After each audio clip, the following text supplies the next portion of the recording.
امریکہ کے ایران پر پھر حملے، اہواز، چابہار، بندر عباس اور خرم آباد میں دھماکوں کی آوازیں سنی گئیں۔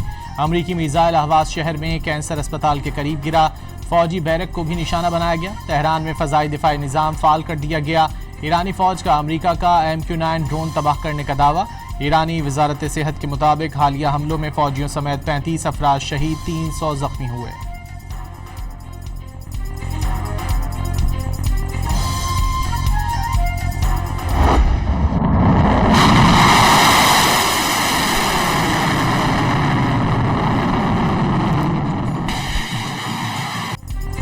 ایران نے جوابی کارروائی میں اردن اور کویت میں امریکی فوجی اڈوں کو نشانہ بنایا۔ بحرین میں بھی خطرے کے سائرن بج اٹھے۔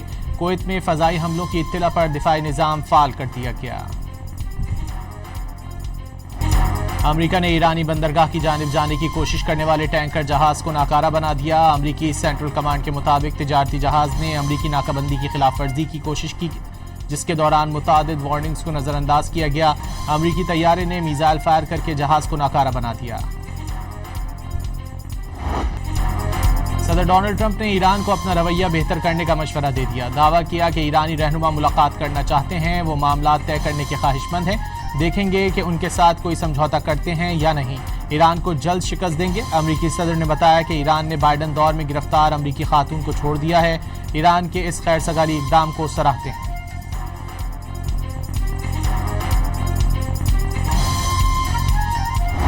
ایرانی پارلیمنٹ کے اسپیکر محمد باقر قالیباف کا کہنا ہے کہ مذاکرات جنگ کے ساتھ مزاحمت کی حکمت عملی قومی مفادات کے تحفظ کا حصہ ہیں۔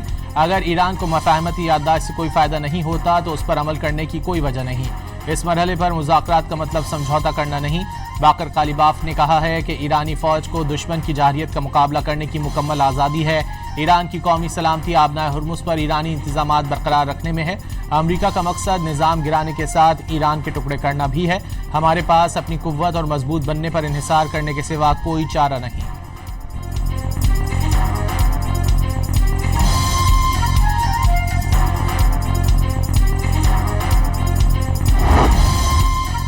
ایرانی وزارت خارجہ کے ترجمان اسماعیل بقائی نے کسی بھی بات چیت سے انکار کر دیا۔ اسماعیل بقائی کا کہنا ہے کہ وزیر خارجہ عباس عراقچی دوحہ میں قطری حکام سے سابق امیر قطر کی وفات پر تعزیت کریں گے۔ امریکہ نے اپنے وعدے پورے نہ کر کے مفاہمتی یادداشت کے تحت اپنی ذمہ داریاں ترک کر دیں۔ ایرانی صدر مسعود پزشکیان نے ایرانیوں سے اتحاد کی اپیل کر دی۔ امریکی حملوں سے اتنا نقصان نہیں ہوگا جتنا آپس میں اتحاد کے فقدان سے نقصان ہوگا۔ ایرانی فوجی صلاحیتیں ختم کرنے کے مسلسل دعوے کیے جا رہے ہیں، لیکن کیا انہیں اپنا مقصد حاصل ہوا؟ مسعود پزشکیان کا سوال۔ امریکی ویب سائٹ نے دعویٰ کیا ہے کہ ایران نے امریکہ کے نائب صدر JD وینس کو پیغام دے کر خبردار کیا تھا کہ صدر ٹرمپ کے خصوصی مندوب اسٹیو وٹکوف اور داماد جیریڈ کشنر مذاکرات تک رسائی کا غلط استعمال کر کے مالی فائدہ اٹھا رہے ہیں۔ امریکی ویب سائٹ کے مطابق ایران نے نائب امریکی صدر کو بتایا تھا کہ وٹکوف اور کشنر دائمی ڈیل نہیں ہونے دیں گے، دونوں ڈیل سے زیادہ اقتصادی مارکیٹ سے فائدہ اٹھانا چاہتے ہیں۔ ہیرا پھیری کے ذریعے بنائی گئی رقم کی مالیت 9 ارب ڈالر تک پہنچ گئی تھی۔ ٹرمپ انتظامیہ نے ایرانی حکام کا دعویٰ مسترد کر دیا۔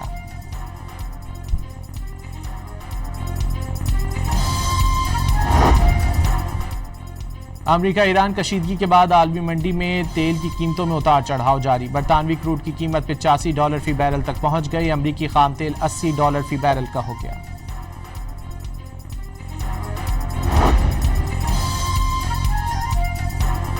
ایران میں مبینہ طور پر لاپتہ پاکستانی شہریوں کے معاملے میں اہم پیش رفت۔ 2 پاکستانی شہری باحفاظت بازیابی کے بعد پاکستانی سفارت خانے پہنچ گئے۔ دونوں کا تعلق لاہور سے ہے۔ نون لیگ اور تحریک انصاف نے آج اسپیکر قومی اسمبلی کے آفس میں مذاکرات کے لیے اکٹھے ہونے پر اتفاق کر لیا۔ نجی ٹی وی کے پروگرام میں وزیر مملکت بیرسٹر عقیل ملک نے تحریک انصاف کو مذاکرات کی دعوت دی، جسے تحریک انصاف کے شفقت عباس آوان نے قبول کر لیا۔ وزیر اعظم سے سابق وزیر اعلیٰ بلوچستان عبد المالک بلوچ کی وفد کے ہمراہ ملاقات۔ صوبے میں امن و امان کی مجموعی صورتحال اور باہمی دلچسپی کے امور پر تبادلہ خیال۔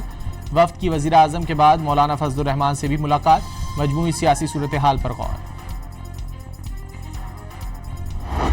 ایک تو آرگیومنٹ یہ ضرور ہے کہ یہ تو ایک مین میڈ کرائسس ہے، یہ کوئی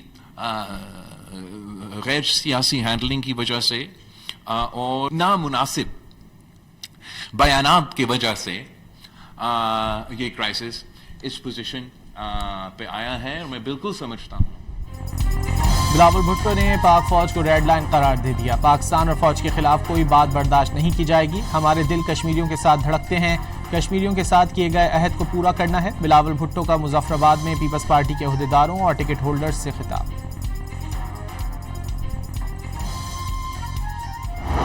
اور 10 اضلاع ہیں، تو 10 اضلاع میں سے سوائے ایک ضلع کے جس میں راولہ کوٹ واقع ہے، باقی 9 اضلاع میں جو معمولات زندگی ہیں وہ نارمل ہیں۔ وہاں پہ سیاسی سرگرمیاں اس وقت شروع ہو چکی ہیں۔ جو اس وقت وہاں پہ لا اینڈ آرڈر کی سچویشن کریٹ کرنے کی کوشش کالعدم جوائنٹ ایکشن کمیٹی کر رہی ہے، ہماری ان سے گزارش ہے کہ وہ قانون کو ہاتھ میں نہ لیں۔ آزاد کشمیر کے 10 میں سے 9 اضلاع میں صورتحال نارمل، الیکشن ملتوی کرانے کی کوشش ناکام ہوگی۔ کالعدم ایکشن کمیٹی مذاکرات کے پیغامات بھجوا رہی ہے۔ طارق فضل چودھری کی رہنماؤں کے ہمراہ نیوز کانفرنس، ان کے پاس پرامن طور پر منتشر ہونے کے سوا کوئی آپشن نہیں۔ وفاقی وزیر نے کالعدم کمیٹی کو امن و امان کی صورتحال بگاڑنے سے باز رہنے کا مشورہ بھی دے دیا۔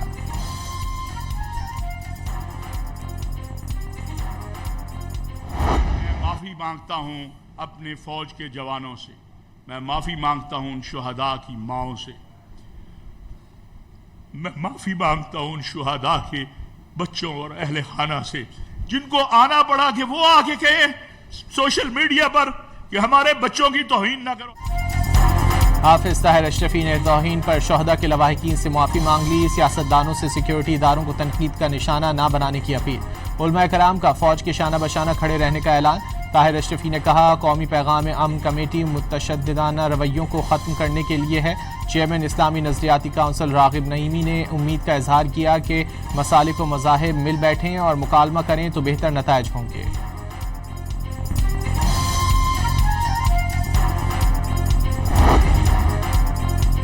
گوجرانوالہ کی عدالت میں مولانا فضل الرحمان کے خلاف اشتعال انگیز تقریر پر اندراج مقدمہ کی درخواست، عدالت نے سربراہ JUI کو طلب کر لیا۔ 1000 بچے اور بچیوں کو چین فار ریفریشر کورس کے لیے بھجوایا تھا۔ وفاق نے اپنے وسائل سے، میں وہاں پر پھر اعلان کر کے آیا ہوں کہ اس سال 1000 بچے اور بچیاں 4 صوبوں سے ہم پھر بھجوائیں گے جو فریش گریجویٹس ہیں وہاں پر جا کے ٹریننگ کے لیے۔ وزیراعظم کا زراعت اور لائیو اسٹاک کی جدید تعلیم کے لیے مزید 1000 طلبہ کو چین بھجوانے کا اعلان۔ جدید ٹیکنالوجی کے استعمال اور لائیو اسٹاک کے شعبے میں بے پناہ صلاحیت موجود ہے۔ وزیراعظم کا سیمینار سے خطاب۔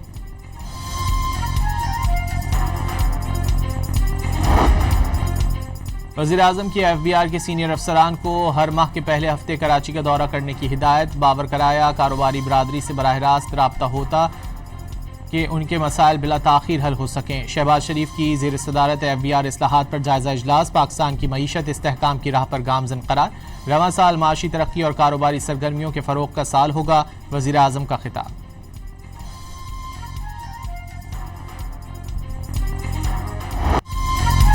پاک فوج FC بلوچستان اور پولیس کا مشترکہ آپریشن شابان جاری، مزید 3 خارجی ہلاک۔ آپریشن کے دوران مارے جانے والے دہشت گردوں کی تعداد 88 ہو گئی۔ 5 جولائی سے اب تک کارروائیوں میں 126 خارجی ہلاک ہو گئے۔ وزیر اعلیٰ پنجاب مریم نواز نے پنجاب کے مختلف شہروں میں گرین الیکٹرک بس سروس کا آن لائن افتتاح کر دیا۔ مری میں گرین بس مقامی شہریوں سمیت سیاحوں کو بھی جدید سفری سہولت فراہم کرے گی۔ مریم نواز کا خطاب، chief minister pink salt value addition financing scheme کا بھی ڈیجیٹل اجرا، 10,000 افراد کو ملازمت کے مواقع ملیں گے۔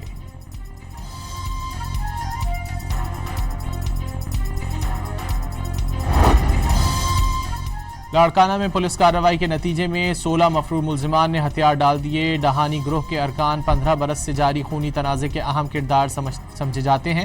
پولیس کے مطابق تصادم میں اب تک 25 جانیں ضائع ہو چکی ہیں۔ اسحاق ڈار 16 سے 17 جولائی تک شنگھائی چین کا دورہ کریں گے۔ پاکستان عالمی مصنوعی ذہانت تعاون تنظیم کا بانی رکن بنے گا۔ نائب وزیر اعظم و وزیر خارجہ پاکستان عالمی مصنوعی ذہانت تعاون تنظیم کے قیام کے معاہدے پر پاکستان کی جانب سے دستخط کریں گے. اسحاق ڈار دیگر ممالک کے اہم منصبوں سے بھی ملاقاتیں کریں گے.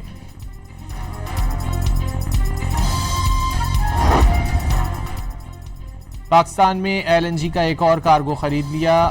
$20.69 فی MMBTU کے نرخوں پر ایل این جی کارگو 21 سے 22 جولائی کی سپلائی کے لیے ہوگا. بورڈ نے منظوری دے دی. شوگر مل مالکان چینی کی برآمد کے لیے ایک بار پھر سرگرم. 6 لاکھ ٹن اضافی چینی برآمد کرنے کے لیے فوری اجازت دینے کا مطالبہ کر دیا. عمان کے ساحل کے قریب بحری جہاز پر حملے کے نتیجے میں لاپتہ بھارتی شہری ہلاک ہو گیا. ایرانی فوج نے قبرص کے پرچم بردار جہاز کو غیر مجاز راستے پر گزرتے وقت نشانہ بنایا تھا. جہاز پر 11 بھارتی سوار تھے. بحیرہ اسود میں تیرتے 20 جہازوں پر یوکرین کے ڈرون حملوں کی ویڈیو جاری. گزشتہ 10 دنوں میں مجموعی طور پر روس کے مبینہ شیڈو فلیٹ سے تعلق رکھنے والے 136 جہازوں کو نشانہ بنایا. یوکرینی ڈرون فورسز کے کمانڈر کا دعویٰ.